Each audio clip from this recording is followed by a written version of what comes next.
kali ini Ibu mau nanya sama kamu, apa yang kamu lakukan kalau kamu terlambat bangun? Sedangkan tadinya mau sekolah. Aku langsung mandi, Bu.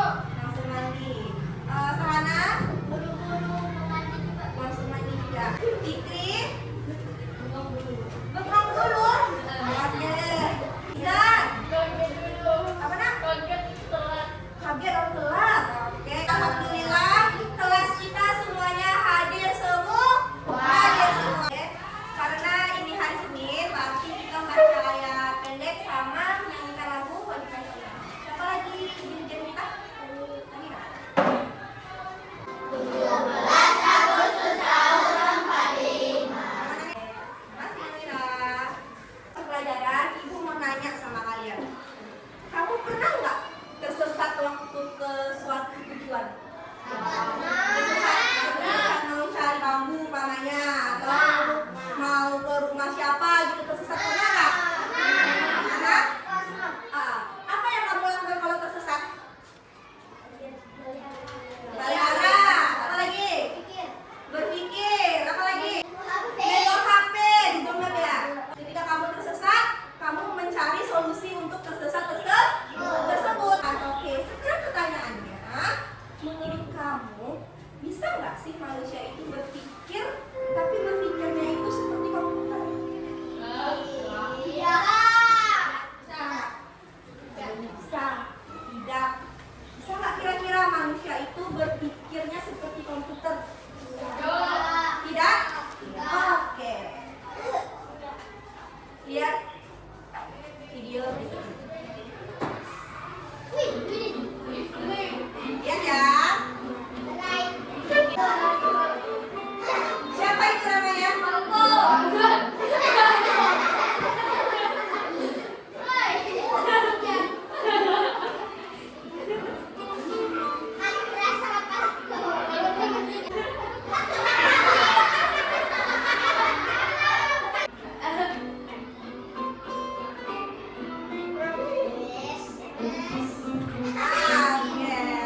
Dari sini apa yang bisa kamu ambil pelajarannya?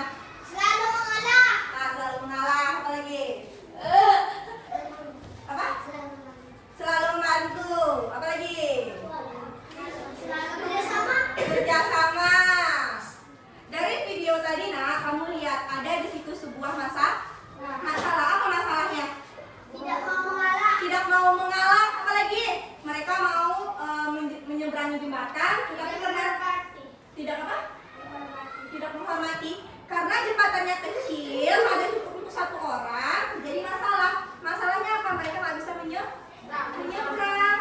Lalu tadi sih karena egoisnya, rusa sama beruang tadi sampai mereka kelahi kan? Karena mereka nggak ada yang mau ngalah nih. Tapi apa yang dilakukan kelinci sama ratu tadi? Iya, ada salah satu yang mengalah. Karena dia mengalah, mereka bisa menyeberangi jembatan tersebut. Kamu tahu nggak? Tadi pertanyaan Ibu, apakah manusia bisa berpikir seperti komputer? Jawabannya adalah bisa. Apa namanya? Namanya adalah cara berpikir komputasional. Cara berpikir komputasional. Tanpa kamu sadari, seperti yang kamu bilang tadi, ketika saya tersesat, saya mencari jalan keluar. Jalan keluar itulah yang menjadi cara berpikirnya komputer tersebut. Nama cara berpikirnya itu berpikir komputasional. Kalau mau mulai pelajaran itu ada, kita ice breaking dulu. Ikuti ya nak ya. Ikuti. Oke, ikuti. Oh, rokok. Tarik bawah. Ya, tarik bawah. Dua ya. Pukul satu tuh. Kamunya. Oke, tepuk tangan dulu semua. Yang kita lakukan tadi itu juga termasuk dalam berpikir secara komputer. Tapi ada poin-poinnya. Sebelum kita masuk ke poin tadi, Ibu mau menjelaskan sedikit berpikir komputasional. Oke, Rizky, bacakan Ibu tolong dengan suara kamu yang besar itu. Berpikir yang dapat menyelesaikan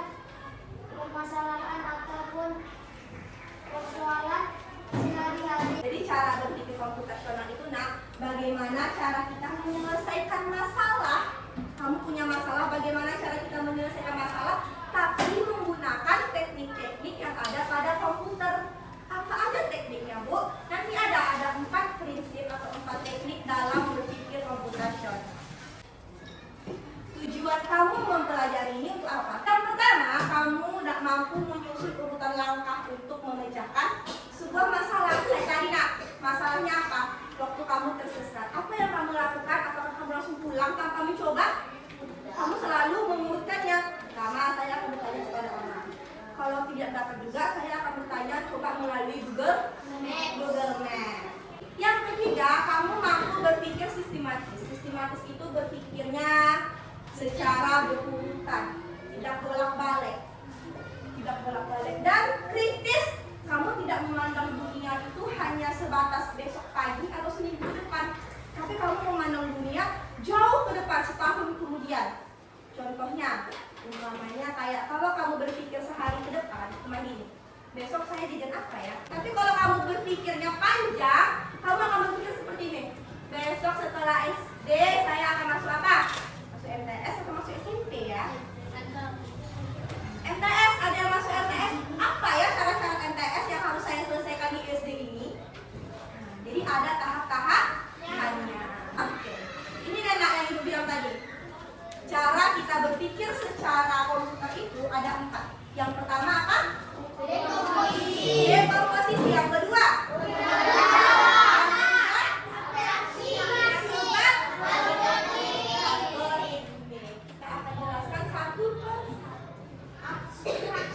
Lihat, dekomposisi. Bagaimana sih cara manusia itu berpikir? Tapi melalui dekomposisi, melalui prinsip komputer yang dekomposisi. Yang pertama, memecahkan masalah kompleks menjadi bagian-bagian yang lebih kecil dan mudah dikelola. Contohnya, Ibu bertanya sama kalian. Kalau kita mau pergi ke liburan ke pantai, kira-kira apa yang mau disiapkan?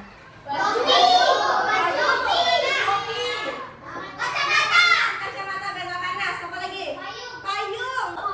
Iya, mobil. Tentunya harus ada kendaraan menuju ke tempat pantainya. Hotel. Berarti ada penginapan, ada kendaraan yang mau kita cari. Itu udah termasuk cara berpikir secara dekomposisi. Pak, Ibu menanya sama kalian. Kalau kamu berpikir secara dekomposisi bagaimana sih? Ada contoh dari kalian? Aku besok kuliah jurusan apa? Nah, boleh. Besok saya kuliah jurusan apa ya? Jadi apa aja jurusan yang ada? Itu yang kita cari. Apa aja jurusan yang kamu ketahui di kuliah? Kedokteran. Guru. Masak. Nah, berarti cara mencari masalah kecil-kecilnya kita harus mengumpulkan jurusan yang ada di kuliah. Lanjut, nih dia.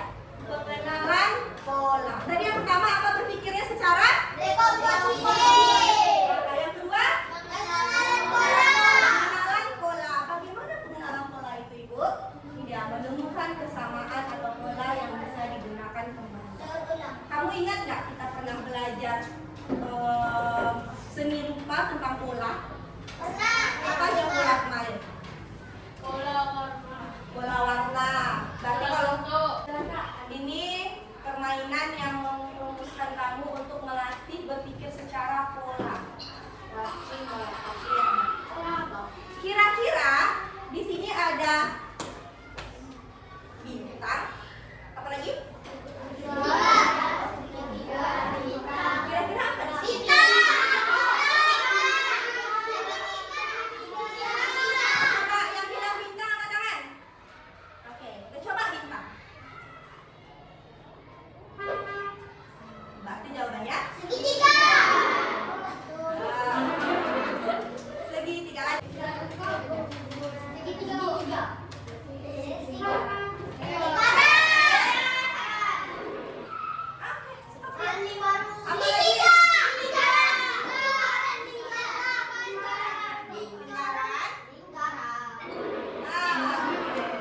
Lanjut. Siapa yang mau coba ke depan? Lingkaran dari segitiga apa lagi? Segitiga, lingkaran, segitiga, lingkaran, segitiga. Coba teman-teman. Stop dari sini. Apa lagi kira-kira semuanya? Segitiga. Coba lagi segitiga.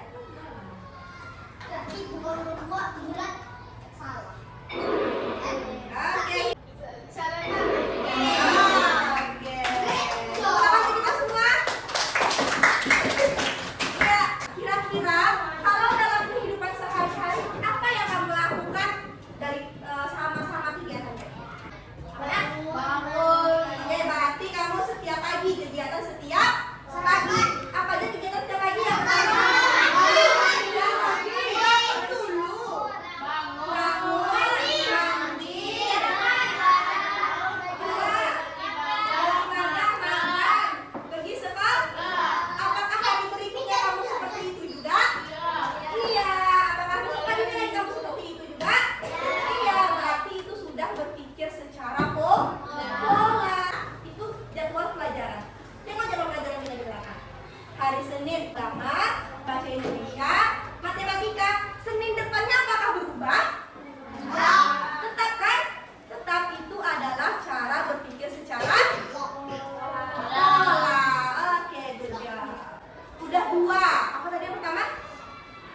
dari atraksi ini, kamu dalam menyelesaikan masalah itu bukan kamu ambil, bukan bertele-tele, tapi langsung ke intinya. Contohnya, kamu bangun tidur, kalau kamu terlambat bangun tidur, apa yang kamu lakukan? Buru-buru. Buru-buru, ngapain aja? Mandi. Langsung mandi, apa lagi? Makan. Langsung makan, apa lagi? Beribadah. Beribadah cepat-cepat kan ya? Itu cara kamu berpikir secara atraksi. Coba kamu yang tidak penting kamu lakukan, bangun tidur, kamu main HP. Nggak penting nggak itu? Penting nggak main HP bangun tidur? Apakah tambah masalah? Terlambat kan? Iya, jadi apa yang dilakukan? Langsung ke intinya.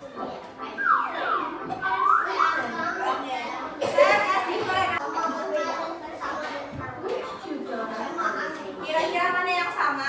Gambar apa yang sama? Hah? Oke, benar. Lanjut dulu.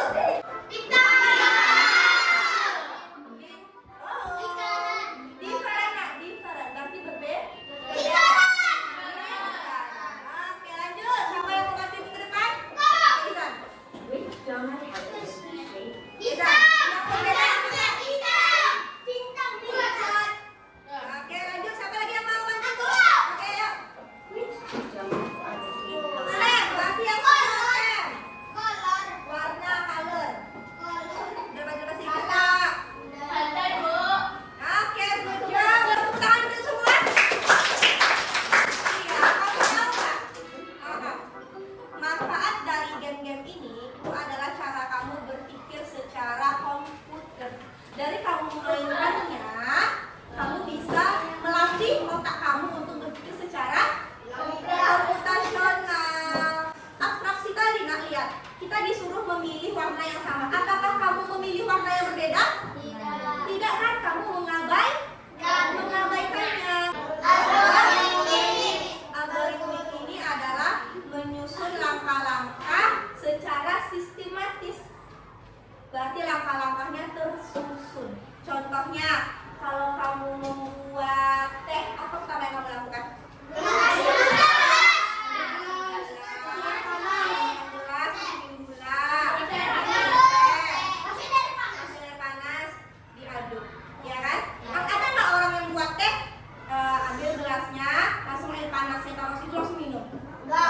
Jadi nggak tehnya? Enggak, karena berarti kita harus menyusun langkah-langkahnya secara sistematis, berurutan. Ini, ibu ada apa namanya ini? Kopi dan ada air panas. Oke, siapa mau bantu ibu ke depan? Aku. Oke, Raza. Apa yang akan kamu lakukan? Membukanya. Bagaimana membukanya? Siapkan bumbu-bumbunya. Buka bumbunya. Setelah dibusukkan bumbu semua bumbunya, apa lagi, San? Masukkan air panas ya, San? Hati-hati, pelan-pelan. Ditutup dulu. Apa ibu? Tutup dulu, oke. Apa lagi? Tunggu berapa? 1 menit kemudian. Dibuka lalu diaduk. Setelah diaduk dia apa? Dimakan. Oke, coba kamu aduk. Boleh makan baca? Boleh. Oke, yuk. Tepuk tangan untuk Raza. Ada nggak orang membuat kopi sebelum dibuka udah dimasukkan air panasnya? Enggak. Ada kan ya? Jadi kamu harus berpikir secara berurutan. Ada 4 yang kita pelajari. Yang pertama apa tadi? Yang kedua, yang keempat,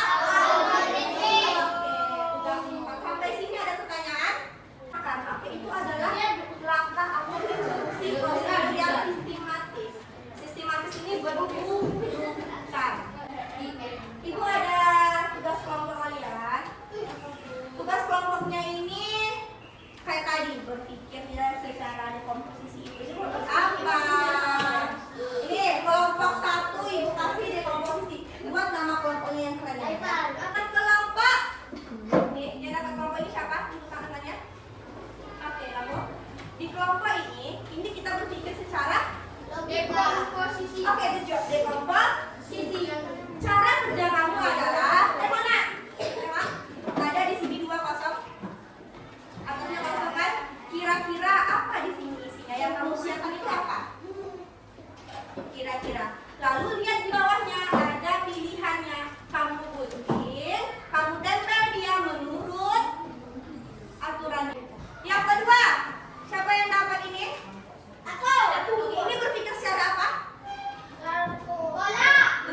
kira-kira apa kesimpulan pelajaran kita pada hari ini? Kakak berpikir secara fokus apa